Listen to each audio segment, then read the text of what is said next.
मौर्यकालीन प्रशासन मौर्यकालीन जो प्रशासन था वह वह भारत का प्रथम केंद्रीकृत प्रशासनिक व्यवस्था थी। यह 5 भागों में विभाजित था, जिनमें से सबसे जो नीचे छोटा था वह ग्राम होता था, ग्राम से ऊपर वैसे आहार होता था, आहार के ऊपर मंडल, मंडल के ऊपर प्रांत होते थे और प्रांत के ऊपर केंद्रीय प्रशासन होता था। इसे 5 भागों में यह बटा हुआ था। इसमें जो ग्राम होता था, ग्राम का प्रमुख ग्रामीण कहलाता था और विषय आहार का जो प्रमुख होता था वो आहारपति या विषयपति कहलाता। मंडल का प्रमुख प्रादेशिक या प्रतिष्ठा कहलाता था और प्रांत प्रांत का प्रमुख कौन कुमार आरपुत्र या राष्ट्रिक कहलाता था। इसके बाद केंद्रीय प्रशासन जो प्रमुख होता था वो कौन कौन होता था, राजा होता था। इसमें जो प्रांत होते थे वह 5 भागों में बटे हुआ करते थे। ठीक है। केंद्रीय प्रशासन का परिचय। केंद्रीय प्रशासन का परिचय। केंद्रीय प्रशासन का जो संपूर्ण संपूर्ण प्रशासन का जो प्रमुख होता था वह कौन होता था, वह राजा होता था। राजा की सहायता के लिए मंत्रिपरिषद होती थी, काउंसिल ऑफ मिनिस्टर। ठीक है। इसमें निम्न मंत्री होते थे, जिनमें एक पुरोहित हुआ करता था। पुरोहित के युवराज होते पुरोहित होते थे, युवराज होते थे और युवराज के साथ ही सेनापति होते। इस प्रकार 3 प्रमुख व्यक्ति इसमें हुआ करते थे। इनकी नियुक्ति उपदा परीक्षण जांच के बाद होती थी। किसके बाद होती? उपदा परीक्षण के बाद हुई। उपदा परीक्षण मतलब होता है जांच। इनकी जो नियुक्ति होती थी किसके? जांच के बाद हुआ करती थी। ठीक है। हमें पता है कि इसमें कौटिल्य का भी प्रमुख कौटिल्य। ठीक है। शरीर के 7 अंगों के समान राज के 7 अंग होते हैं। कौटिल्य का जो सप्तांग है, सप्तांग में बताया गया है, सप्तांग कौटिल्य के सप्तांग में बताया गया है कि अंगों के शरीर के अंगों के समान राज के 7 अंग होते थे। इसमें सबसे प्रमुख राजा होता था जो शीर्ष पर होता था। मतलब जो कौटिल्य ने अपना साप्तांग सिद्धांत दिया है, इसमें 7 प्रमुख अंग की बात कही है। इसमें जो सबसे प्रमुख अंग माना गया है वह राजा है, जो सबसे शीर्ष होता था। ठीक है। इसके बाद अमात्य, अमात्य जो आँख होती थी।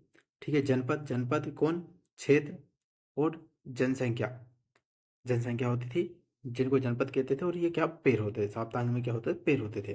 दुर्ग, दुर्ग मतलब किला, किला जो होती थी वो क्या? वहाँ होती थी। कोष, कोष धन होता था। कोष जो होता था वो धन, धन मतलब उसको मुख की संज्ञा दी गई है। इसके बाद सेना, सेना दंड, इसको मस्तिष्क की संज्ञा दी गई है। और मित्र, मित्र को कान की संज्ञा दी गई। साप्तांग सिद्धांत में किसकी? कान की संज्ञा दी गई। इस प्रकार से शरीर के 7 अंगों की तरह कौटिल्य ने अपने सप्तांग सिद्धांत में भी राज को 7 अंग में विभाजित किया गया है। ये कौटिल्य का सप्तांग सिद्धांत था। मुख्य अधिकारी, जिनको क्या कहते थे? तीर्थ कहते थे। ठीक है। मुख्य अधिकारी की जो मौर्यकालीन प्रशासनिक व्यवस्था थी, इसमें कुछ अधिकारी होते थे। अधिकारी को क्या क्या कहा जाता था और कौन कौन अधिकारी होते थे, ये हम देखेंगे। इसमें इसमें सबसे पहले जो मुख्य अधिकारी होता था वो तीर्थ या महापात्र कहलाता था। इनकी जो टोटल संख्या कितनी होती थी? 18 होती थी। इसमें हम देखेंगे टोटल सभी अधिकारियों के अधिकारी कौन कौन से अधिकारी होते थे और उनके कार्य क्या क्या होते थे। ठीक है। जिनमें सबसे पहले कौन? मंत्री होते थे। मंत्री, मंत्री का कार्य प्रधानमंत्री। ठीक है। पुरोहित, पुरोहित कौन होते थे? ये धर्माधिकारी होते थे। इसके बाद युवराज, युवराज होते थे वो राजा का उत्तराधिकारी होता था। इसके बाद समाहर्ता, समाहर्ता जो होते थे वह राजस्व विभाग का प्रधान अधिकारी होता था। तो राजस्व विभाग का प्रधान अधिकारी कौन कहलाता था? समाहर्ता कहलाता था। ठीक है। इसके बाद सन्निधाता, सन्निधाता होते थे वो राजकीय कोषाध्यक्ष होते थे। इसके बाद प्रतिष्ठा, प्रतिष्ठा, प्रतिष्ठा जो होते थे वह फौजदारी और न्याय का मुख्य अधिकारी होते थे। कौन? प्रतिष्ठा। इसके बाद व्यवहारिक, व्यवहारिक जो होते थे वह दीवानी न्यायालय का मुख्य न्यायाधीश होता था। ये क्वेश्चन भी आते हैं कि फौजदारी न्याय, फौजदारी न्यायालय का मुख्य न्यायाधीश किसको कहते थे? प्रशासनिक व्यवस्था में तो किसको? प्रतिष्ठा को कहते। और इसके बाद दीवानी न्यायालय का मुख्य अधिकारी न्यायाधीश किसको कहते थे? तो वो क्या? किसको? व्यवहारिक होता था। ठीक है। ये हमने देखा। ठीक है। अब आगे बढ़ते हैं। इसमें अध्यक्ष, अध्यक्ष मजिस्ट्रेट। ठीक है। तो विभिन्न विभागों के प्रमुख अर्थशास्त्र के अनुसार इनकी संख्या कितनी दी गई है? 27 दी गई है। ठीक है। इसमें सीता अध्यक्ष मतलब अलग अलग जो अध्यक्ष थे, अलग अलग विभागों के जो अध्यक्ष थे उनको क्या क्या कहा जाता था, ये हम देखेंगे। ठीक है, और इनकी टोटल संख्या कितनी बताई गई है, अर्थात में 27 बताई गई है। सबसे पहले कौन, सीता अध्यक्ष। कौन, सीता अध्यक्ष। सीता अध्यक्ष कौन होता था, सीता अध्यक्ष कृषि विभाग का प्रमुख सीता अध्यक्ष कहलाता था। इसका शुल्क अध्यक्ष कौन होता था, तो व्यापारिक कर का जो प्रधान होता था, व्यापारिक कर का जो प्रधान होता था उसको शुल्क अध्यक्ष कहते थे। इसका लक्षण अध्यक्ष कौन होता था, तो मुद्रा विभाग का जो प्रमुख होता था उसको लक्षण अध्यक्ष कहते थे।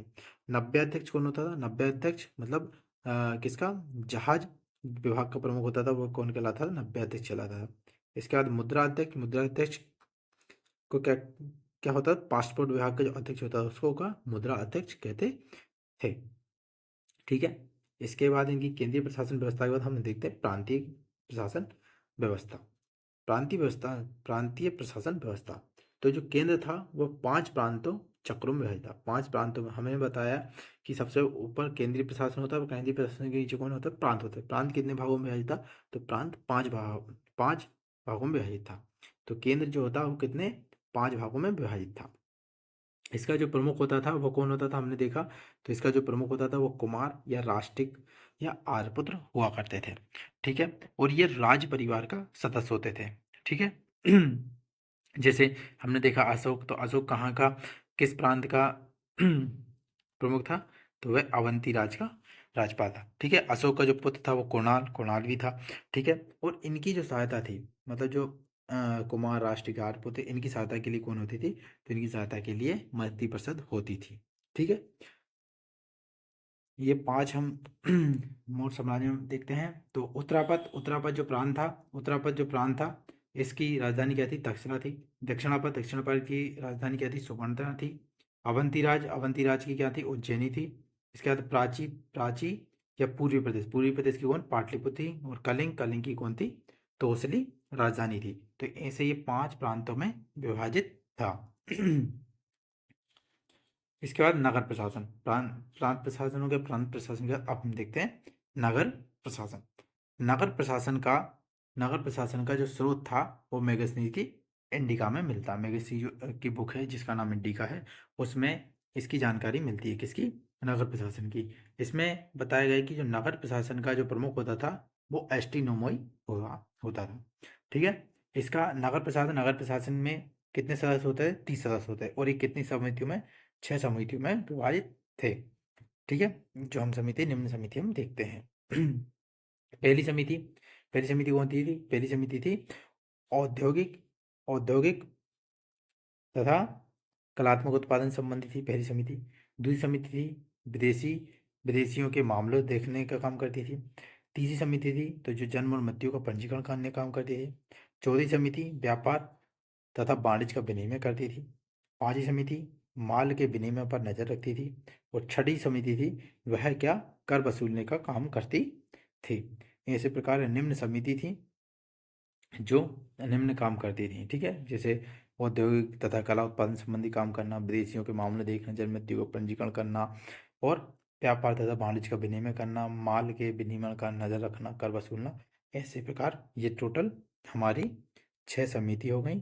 ठीक है, इसमें टोटल कितने, 30 सदस्य होते हैं। इसका जो प्रमुख होता है वो एस्टिनोमोई होता था। और ये कहाँ मिलता है, तो यह है मैगस्नीज की इंडिका बुक में मिलता है इसकी जानकारी। इसके बाद गुप्तचर व्यवस्था।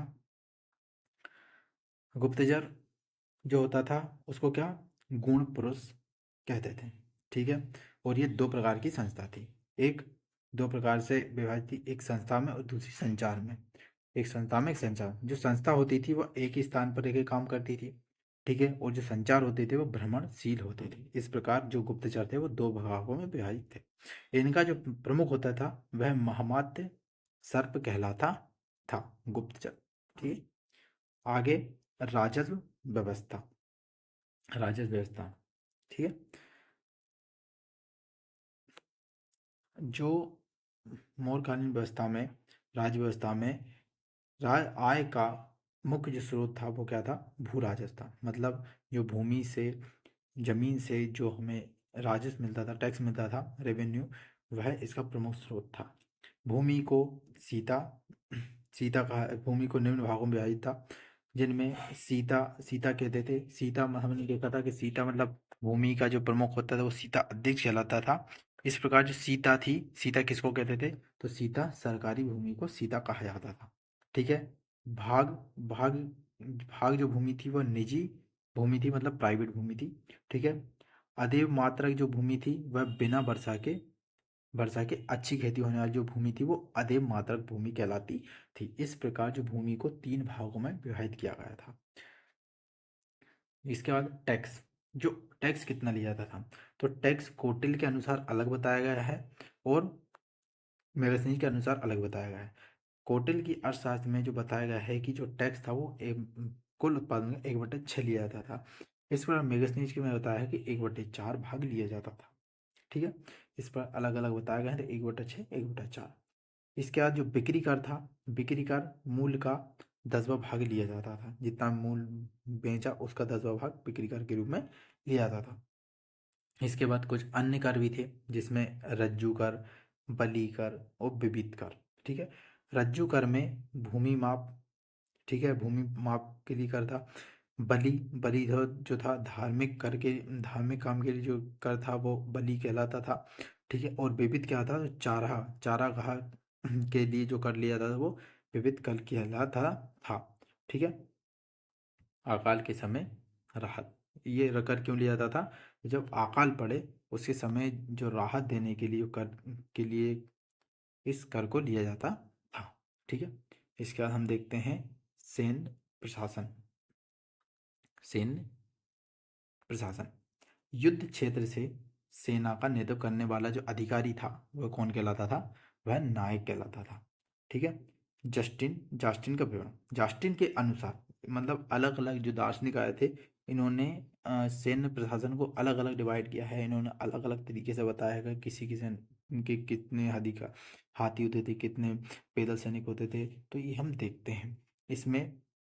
इन्होंने बताया है जास्टिन ने बताया है जास्टिन ने बताया है कि इनकी सेना में कुल 6 लाख सैनिक थे, जिसमें जिसमें 50,000 अश्वारोही थे, 9,000 हाथी थे और 8,000 क्या थे? रथ थे। और इसमें लुटेरों की सेना थी जो पश्चिमोत्तर भारत पर अधिकार किए हुए थे, भारत पर अधिकार किए हुए थे। प्लिनी के अनुसार इसका विवरण अलग बताया गया है। प्लिनी ने बताया है कि 6 लाख तो पैदल सैनिक थे। ठीक है। 30,000 घुड़सवार थे और 9,000 क्या थे? हाथी थे। ये किसने बताया है? प्लिनी ने बताया है। ठीक है। इनके अनुसार जो सबसे बड़ा सैन्य अधिकारी होता था वो कौन होता था? सेनापति होता था। ठीक है। सबसे बड़ा सेना अधिकारी कौन कहलाता था? सेनापति कहलाता। मेगस्थनीज के अनुसार सेना का रखरखाव 6 समितियों में होता था और प्रत्येक समिति में कितने? 5 सदस्य हुआ करते थे। हम देखते हैं 6 समिति कौन कौन सी थी। ठीक है। हम देखते हैं 6 समिति कौन कौन सी थी। जिसमें जिसमें पहली समिति जिसको है जल सेना की व्यवस्था करती थी। ठीक है। वह दूसरी समिति जो थी वह सामग्री, यातायात और रसद की व्यवस्था करती थी। तीसरी जो समिति थी वह पैदल सैनिक की व्यवस्था करती थी। चौथी समिति थी वह अश्वारोही सेना की व्यवस्था करती थी। पांचवी समिति गज सेना की व्यवस्था करती और छठवीं सैन्य समिति जो थी वह रथ सेना की व्यवस्था करती। इस प्रकार 6 समितियों में ये विभाजित था और 6 ही समिति अलग में 5-5 सदस्य होते और ये अलग अलग व्यवस्था करती थी। जिनमें जल समिति जल का काम देखती थी। इसके बाद यातायात समिति यातायात वाला। इस प्रकार अलग अलग विभागों में ये विभाजित था। इसके बाद कुछ अन्य अधिकारी थे जिनमें जिनमें थे आयुधकाराध्यक्ष और नवाध्यक्ष का जल सेना। ठीक है। नवाध्यक्ष कौन होता है? जल सेना का प्रमुख होता था। ठीक है। इसके बाद इस काल की जो न्याय व्यवस्था है वो हम देखते हैं। तो न्याय व्यवस्था में जो सर्वोच्च न्यायालय होता था वह कौन होता था? वह राजा ही कहलाता है। मतलब सबसे अंतिम निर्णय राजा का होता है। सर्वोच्च न्यायालय मतलब सुप्रीम कोर्ट में होता था वह राजा ही होता था। इसके बाद जनपद न्यायालय का जो होता था, डिस्ट्रिक्ट कोर्ट कहते हैं हम वर्तमान में, वह राजू होता था, राजू। ठीक है। और ये किसने? अशोक द्वारा शुरू किया गया। ठीक है। ग्राम न्यायालय का जो होता था वह कौन होता था? ग्रामीणी होता था। कठोर न्याय एवं दंड व्यवस्था थी इसमें। इनके काल में जो न्याय व्यवस्था थी वह कठोर थी और दंड देनी थी। ठीक है। कौटिल्य के अनुसार धर्म स्त्री मतलब दीवानी मामले होते थे, उनके लिए धर्मस्थ या व्यवहारिक होता था। और कंटक शोधन मतलब जो फौजदारी मामले थे, इनका जो प्रमुख होता था वो प्रतिष्ठा कहलाता था। ठीक है। इसके बाद मोरकालीन सामाजिक व्यवस्था। सामाजिक व्यवस्था मतलब समाज कैसे कैसे विभाजित था, ये हम देखते हैं। तो मोरकालीन जो सामाजिक व्यवस्था थी, इसमें क्या वर्ण व्यवस्था का प्रचलन था। मतलब जो समाज था वो वर्णों में विभाजित था। कौटिल्य ने शूद्रों हेतु के शब्द का आर शब्द का इस्तेमाल किया और अधिकार दिए, और आर शब्द का इस्तेमाल किया था और उनको कुछ अधिकार दिए थे। तो आर शब्द का इस्तेमाल मोरकालीन व्यवस्था में किसके लिए किया गया है, तो शूद्रों के लिए किया गया। मेगस्ती ने भारतीय समाज को कितने 7 भागों में भेद किया। इनमें दार्शनिक थे, किसान थे, अहीर थे, कारीगर थे, सैनिक थे, निरीक्षक थे और सभासद थे। तो इस प्रकार 7 भागों में मेगस्ती ने समाज को विभाजित किया था। ठीक है। स्त्रियों को, जो स्त्रियां थी वह पुनर्विवाह, विधवा विवाह एवं नियोग प्रथा के अधिकार थे। मतलब जो स्त्रियां थी वे क्या कहती थी, पुनर्विवाह कर सकती थी, विधवा विवाह भी कर सकती थी और नियोग प्रथा के अधिकार इनको प्राप्त थे। गणिका, गणिका किसको कहा गया है, वेश्या कहा है। गणिका तथा मतलब वेश्या तथा स्वतंत्र रूप से वेश्यावृत्ति करने वाली स्त्री क्या कहलाती थी, तो इनको रूपा जीवा कहते थे। ठीक है। शिक्षा का जो केंद्र था वह कौन था, तो शिक्षा का केंद्र तक्षशिला था। उस समय जो शिक्षा का केंद्र था वह क्या था, तक्षशिला था। इसके बाद मोरकालीन अर्थव्यवस्था। मोरकालीन अर्थव्यवस्था में जो मोरकालीन संपूर्ण जो अर्थव्यवस्था थी, इकोनॉमी थी, वह किस पर डिपेंड थी, तो मोरकालीन जो अर्थव्यवस्था थी वह कृषि पर आधारित थी। ठीक है। इसमें सर्वश्रेष्ठ फसल कौन सी थी, तो सर्वश्रेष्ठ फसल धान थी और सबसे बुरी फसल थी वह कौन सी थी, गन्ना थी। तो मोरकालीन इकोनॉमी में सबसे अच्छी फसल में बेस्ट क्रॉप ग्रेन मतलब धान थी और बेड क्रॉप शुगर केन मतलब गन्ना थी। सिंचाई हेतु सर्वप्रथम मंडल कूपों मतलब रिंग बेल्स का यहाँ प्रयोग किया गया था। ठीक है। तो ये क्वेश्चन भी एग्जाम में आ सकता है कि सिंचाई के लिए सबसे पहले मंडल कूपों मतलब रिंग बेल्स का उपयोग किस काल में किया गया था, तो मोरकालीन में किया गया था। प्रमुख जो उद्योग थे, तो प्रमुख उद्योग सूत की कताई करना और बुनाई करना यहाँ प्रमुख उद्योग थे। ठीक है। और व्यापार वाणिज्य का जो अधिकारी होता था, व्यापार और वाणिज्य का अधिकारी क्या, पांड्याध्यक्ष कहलाता था। इस प्रकार हमारी मोरकालीन में प्रशासनिक अर्थव्यवस्था वगैरह हमने सारी चीज़ देख ली। यदि आपको हमारा चैनल पसंद आ रहा है, हमारी वीडियो पसंद आ रही है, तो कृपया लाइक शेयर सब्सक्राइब करना ना भूलें। धन्यवाद।